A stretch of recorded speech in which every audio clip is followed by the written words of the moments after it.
Bueno, buenos días a nuestros analistas. Estos que acaban de ver son solo algunos de los asuntos que tratar durante las próximas 3 horas y media de programa aquí en Televisión Española, empezando con ese juicio contra Sinaí Jiménez, conocido como el Obama gallego, que se enfrenta a penas de hasta 27 años de cárcel por varios delitos. Se le juzga hoy por unos hechos que ocurrieron en 2014, cuando habría agredido a varios guardias civiles y también a un abogado en Tui, en Pontevedra. María, hola de nuevo. 3 de los hermanos de Sinaí también están acusados por esa supuesta agresión. Buenos días. Sí, 3 de los hermanos, uno de ellos, Juan Pablo, que no ha venido a estos juzgados aquí hoy porque está en búsqueda y captura por el tiroteo el mes pasado de Porriño, donde supuestamente habría entrado en una pedida de mano y habría alzado unos tiros al aire. El resto de acusados, Sinaí, otros 2 hermanos y otras 2 mujeres, sí han venido a estos juzgados, han sido puntuales. El juicio estaba previsto que comenzase a las 9:30, pero no sabemos si ha arrancado ya porque a la prensa de momento no nos dejan pasar. Sinaí, a la entrada de los juzgados, decía que estaba tranquilo, aunque la Fiscalía pide para él y para el resto de acusados 27 años de prisión. Los delitos que se le acusa son un delito de lesiones, obstrucción a la justicia y atentado a la autoridad, porque, como decís, el 30 de abril del 2014, a la salida de un juicio, se armó un tumulto y 2 guardias civiles y un abogado acabaron heridos. El abogado era el abogado que defendía a 2 personas que habrían supuestamente atacado a Olegario, el patriarca de la familia. Como decimos, el juicio no ha arrancado, vamos a estar muy pendientes y podemos escuchar lo que ha dicho Sinaí antes de entrar a los juzgados. Hablábamos de penas, Emil estaba repasando, hasta 27 años de prisión, son varios delitos. Sí, no solamente son varios delitos, sino que además yo entiendo que es la suma de las penas de varias de las personas implicadas, porque lógicamente este tipo de delitos de atentado contra gente de la autoridad, obstrucción a la justicia, lesiones, no suman para uno solo de los imputados, no puede sumar esa cantidad.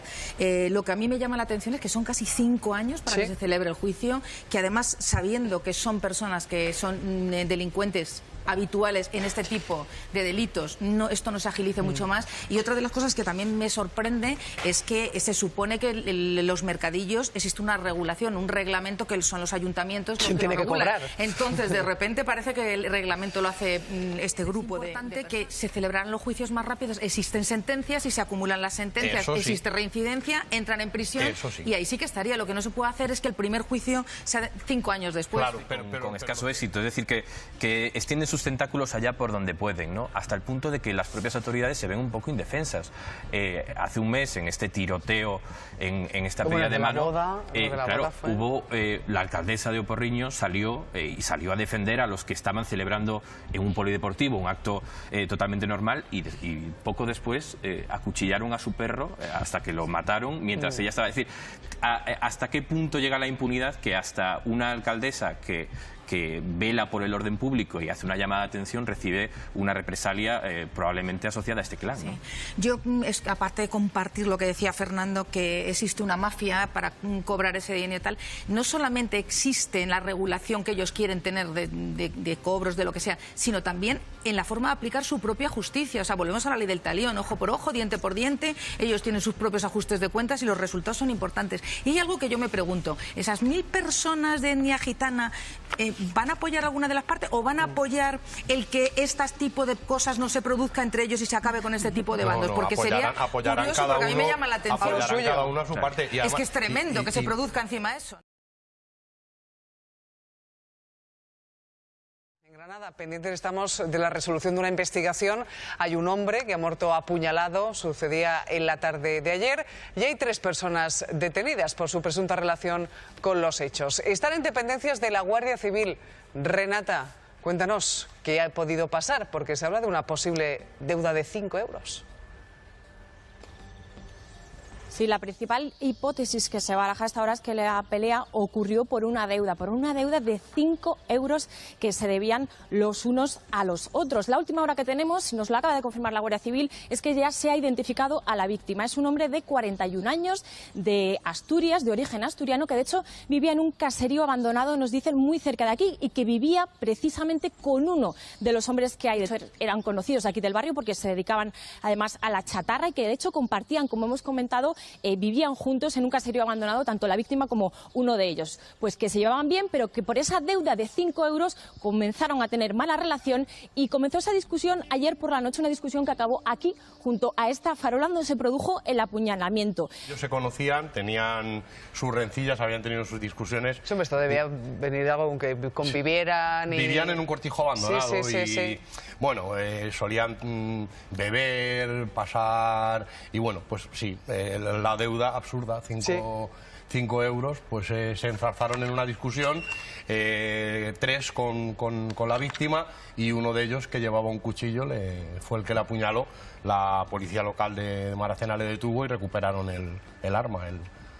Realmente acusado del apuñalamiento hay uno de los 3 detenidos. Una persona no se pasea con un cuchillo por la calle, o sea que también habría uno que ver, sale de paseo, claro, armado. salvo que tenga alguna intención especial, o sea que también tendrán que averiguar en el momento de la investigación, la toma de declaraciones, para qué llevaba el cuchillo, si su intención era ya buscar a esta persona, o sea, yo creo que eso será... La auxiliar de enfermería, acusada de matar a 2 pacientes en un hospital de Alcalá de Henares, en Madrid, pues ya ha llegado a su fin. En su último alegato, la acusada ha vuelto a reiterar que no tiene nada que ver con los hechos, que es inocente, se lo ha dicho al jurado popular, diciendo textualmente que le gusta dar vida y no quitarla. El caso ha quedado visto para sentencia.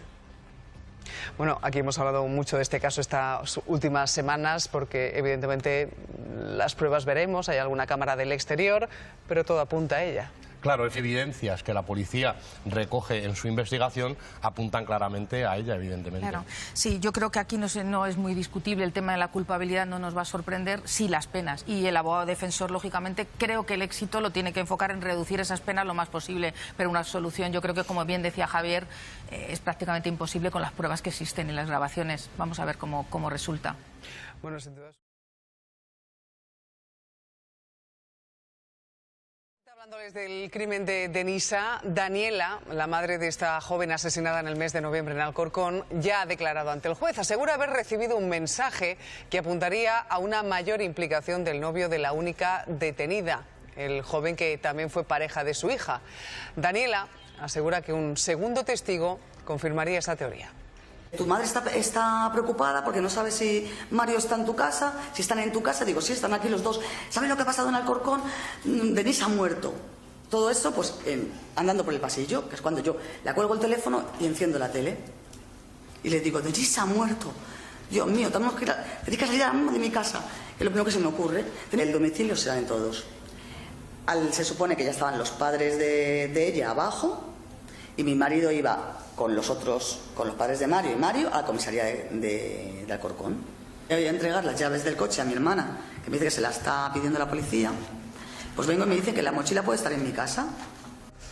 Bueno, Emilia, tú que estás más acostumbrada a escuchar testificales, ¿hay algo que se nos escape en toda No, a mí me parece historia? que es muy concisa, que además no deja duda. Y si a todo esto le añadimos el resto de las declaraciones que hay por parte de Silvia, las amenazas que existen, todo esto, la verdad es que lo único que sería un poco más cuestionable es la participación del novio, que ahí podría ser un cooperador necesario. Si es verdad y existe ese testigo que ha podido sujetarla y lo ha visto y lo puede acreditar, pues sería, yo creo, que lo único a cuestionar, pero todo lo demás, la autoría está más que clara.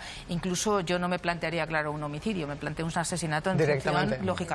Si te quito del medio, se quita el problema, sí, ¿no? Que es un poco... Sí, porque había habido mensajes de WhatsApp con amenazas si quieres hablar muy es otra explícitas cosa. de... Para mí lo de las amenazas en ese móvil y esa comunicación que ella hace a sus padres, me parece que es el daño terrible que tienen estos padres, ¿eh? O sea, sí, a mí me llama la atención, no sé si será cierto, pero en una de las declaraciones decía que la familia de Denise decía que eran 2 familias destrozadas, una tenía a su hija en el cementerio, el otro la tenía en la cárcel, y a mí eso me llama la atención porque no estamos habituados a que la familia de la víctima entiendan las dos situaciones, sino que en cierta forma es que pedir justicia, que es lo normal, y algunas veces incluso hasta venganza, ¿no? Y eso es una sorpresa porque es un comportamiento más que a todos nos llama la atención y que dice mucho a favor también de que las dos familias sufren en una situación tan complicada, ¿no? Y que no focalice la responsabilidad sobre el novio en cuestión, que es el eje de la cuestión principal. Pero también sobre las familias, que tenemos la costumbre muchas veces de que es un menor y las familias también pagan esas consecuencias y se les mete en ese círculo como si fueran parte de la culpa del comportamiento que ha tenido el menor, y no es así. Estábamos aquí en el programa una directora de una guardería acusada de maltratar a varios menores a su cargo en Tenerife. Una denuncia que pusieron 9 padres, 9 familias que afirman que la acusada golpeaba a sus hijos, los encerraba en un cuarto para castigarlos y les tapaba la nariz, dice, para obligarlos a abrir la boca para comer. Según la denuncia, los críos, pues imagínense, no querían ir a la guardería, era uno de los primeros síntomas que estaban demostrando. Sin embargo, hay otras familias del centro que afirman que sus hijos van y vuelven bien felices de esa guardería y que no han sido golpeados. Escuchen. Te dicen que ellos no han vivido esa situación y estaba buscando datos de los compañeros del País. Dice que la guardería no estaba inscrita como tal en la Consejería de Educación. Bueno, supongo que eso es lo que hace es que inspecciones laborales, claro, inspecciones y sanciones administrativas, o sea que eso va por totalmente por una vía diferente a lo que es el comportamiento de esta persona. Son vías penales y sí que estaríamos hablando de un maltrato al menor. ¿Qué entendemos por maltrato? O sea, es cuando se produce algún tipo de agresión, ya sea verbal o golpes, como puede ser un bofetón, que no dejan marcas o que no necesitan una atención médica. Entonces, pero es un maltrato, es un delito mucho más leve, lógicamente, porque las lesiones no son graves o son importantes, pero eso no quiere decir que el comportamiento no esté tipificado en el código y tenga que responder. Claro. Y dependerá, perdonar, del número de personas que denuncien y de los daños que estas personas puedan acreditar, el cómo será después el juicio, porque las penas son bajas, entonces libertad con cargos, pero lo que sí supongo que se habrá hecho inmediatamente es inhabilitarla o retirarla de cualquier trabajo en el que tenga contacto con niños menores, claro, porque es preventivo. Incluso nos encontramos con una sobreregulación y una falta de control, con lo cual, ¿para qué tanta ley si no somos capaces de después darle continuidad? Y atención a la siguiente historia, porque hay un hombre que está acusado de matar a su expareja, una historia que sucedió hace 22 años y que se va a sentar hoy en el banquillo de los acusados. Va a ser juzgado por ese supuesto crimen machista en Barcelona. Mireia Alzuria, el acusado, de hecho, huyó a Nueva York y no fue localizado hasta hace un par de años. Pues sí, María, muy buenos días. Se trata de un juicio que ha empezado ya, que ha arrancado ya hoy en esta audiencia de Barcelona y que se va a alargar a lo largo de toda la semana. De hecho, nos confirman en estos momentos fuentes judiciales que se está componiendo, designando el jurado popular que va a tener que juzgar a este hombre. Según el escrito de la Fiscalía, el acusado asesinó a la que era su expareja en ese momento, atacándola con un arma blanca, y estos hechos habrían sucedido concretamente el 5 de octubre de 1997. Tras matarla, él consiguió huir a Nueva York, donde ha estado ocultándose durante 20 años. No es hasta el 2017 cuando consiguen localizarlo, lo detienen y pasa a disposición judicial hasta hoy, que, como decimos, arranca ese juicio contra él. Me preocupa porque si los datos son como 5 de octubre de 1997 y le detienen en el 17, son casi 20 años, habría que ver los meses. ¿Por qué? Porque los delitos con penas de 15 años o más, la prescripción es a los rozando años, o sea que estaríamos casi ahí rozando al límite de la prescripción. Se tiene conocimiento del crimen al año siguiente. En el 98, que es cuando aparece el cadáver. Sí, es decir, ahí tenemos un año. Sí, pero bueno, aún así, no olvidemos que han pasado los 20 años la prescripción. ¿Empieza a contar desde que aparece el cuerpo de ella? Desde que se comete el delito. Desde que se comete el delito se empieza a contar. Si es un delito continuado, que en este caso no lo es, sería la última vez. O sea, que sí estaríamos en los 20 años. Y una de las cosas que sí me... Bueno, salvo que creo que en el 20 de noviembre creo que era... hay una ley que es del 20 de noviembre del 2010 que lo que creo es que amplía los plazos de prescripción. O sea, siempre se aplica lo que es más beneficioso al reo, pero aún así yo creo que le afecta esto. Y una cosa que sí yo no entiendo mucho. Javier habla que el 5 de octubre se producen los hechos y 8 meses después aparece en estado calavérico. O sea, se puede descomponer, o sea, que puede desaparecer en 8 meses.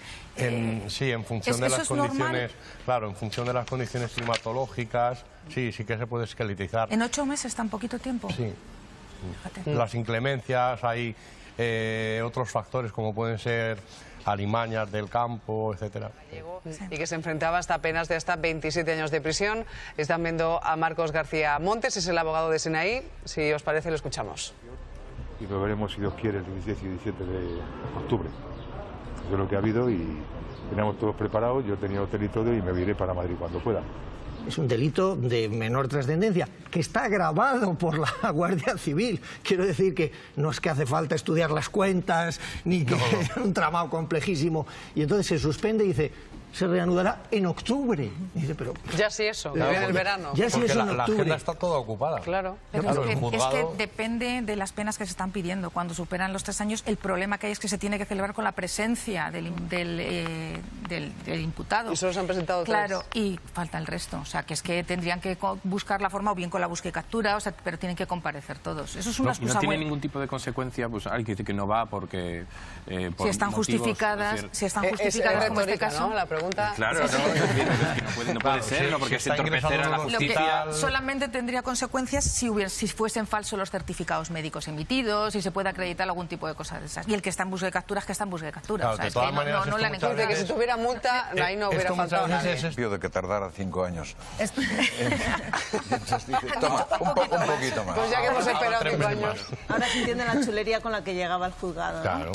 Sabía. ¿Eso puede ser estrategia de abogados? ¿Tú que conoces la trastienda? Hombre, ¿Se puede llegar a hacer? A ver, no es ético, pero se puede hacer. No es ético. Sí. Incluso hay compañeros que ellos mismos buscan un certificado médico con el fin de suspender un juicio. No es ético. Y además, si se detectara, tendrían responsabilidad, no lo olvidemos. Yo he asistido a muchos. Hoy declaran ante el juez los 5 hombres detenidos por el presunto abuso sexual a una mujer en una playa nudista de Cullera, en Valencia. Ocurría a mediados del mes de junio, el día 15. Unos hombres que, según el testimonio de ella, la acorralaron y ella consiguió escapar gracias a la ayuda de una pareja que estaba en esa zona. Cuando iba hacia su coche, los denunciantes habrían intentado atropellarla. Carlos Conde, buenos días. Sí, los hechos habrían ocurrido hace ahora 10 días, según la denuncia que la víctima habría presentado en comisaría.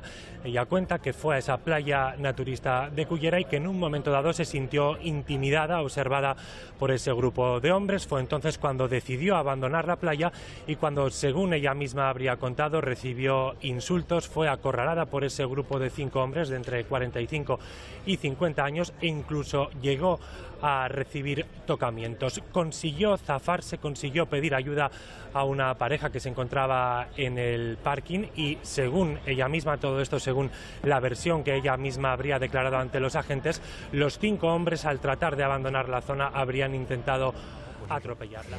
A mí lo que sí me llama la atención, y digo, fijaros, porque parece un poco contradictorio lo que voy a decir. Por una parte, no sé si alegrarme o por otra preocuparme.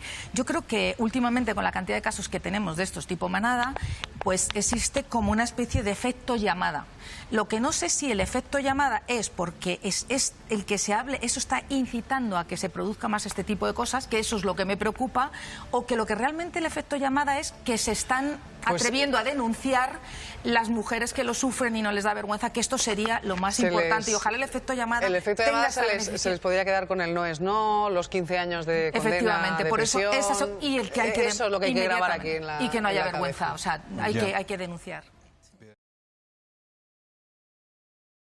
Hace unos minutos aquí en la mañana que se ha suspendido el juicio contra Sinaí Jiménez, que iba a comenzar esta mañana en Pontevedra.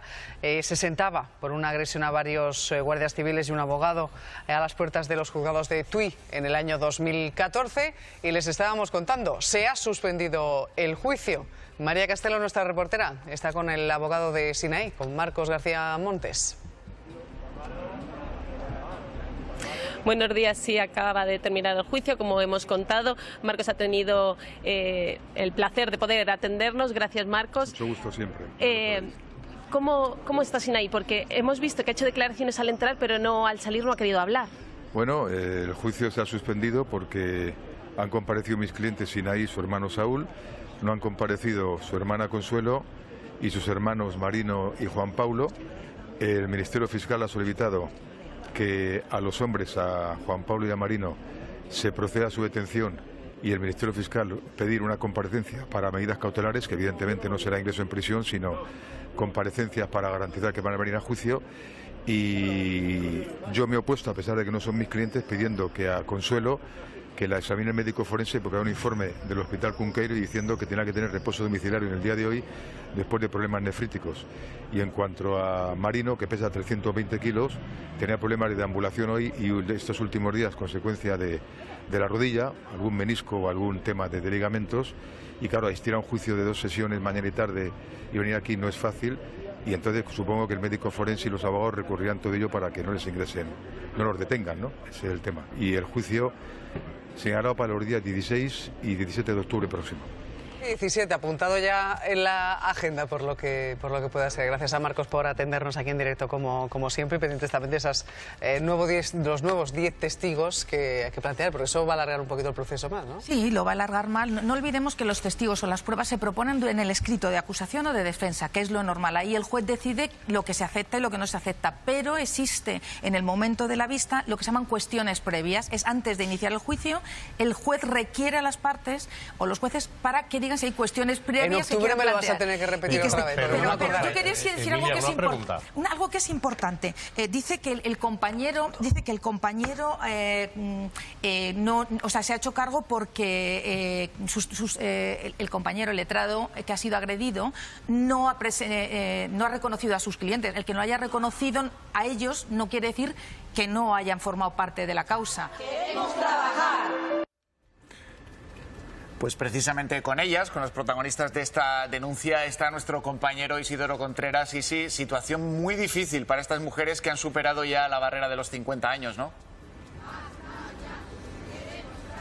Hola Fernando, ¿qué tal? Buenos días. Pues efectivamente, según nos cuentan, alrededor de unas 300 personas se han quedado fuera de esa bolsa de empleo temporal aquí en Sevilla. La mayoría de ellas mujeres mayores de 45 y 50 años que lo tienen muy complicado para volver al mercado laboral. Que había recientemente, estaban hablando de que se había incrementado durante todo este periodo de crisis, se habían incrementado el número de mujeres emprendedoras.